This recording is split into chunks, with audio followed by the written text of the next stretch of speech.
Subscribe করুন Sony ৮, click করুন bell icon. তাহলে তো ভীষণ চিন্তার কথা।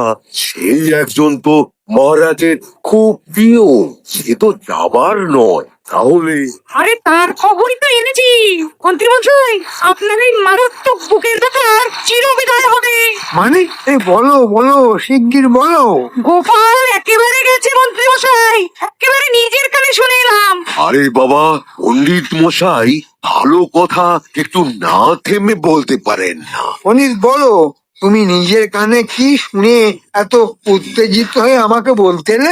মহারাজ গোপালকে রাজসভা থেকে তাড়িয়ে দিয়েছে, আমি নিজের কানে শুনে এলাম। তাই? এই কি হলো, কি কেমন করে হলো সব বিস্তারিত জানাও। থেমে থেকো না পণ্ডিত, থেমে থেকো না। রাজপ্রাসাদের বারান্দা দিয়ে যাচ্ছি, হঠাৎ কানে এলো গোপালের গলা।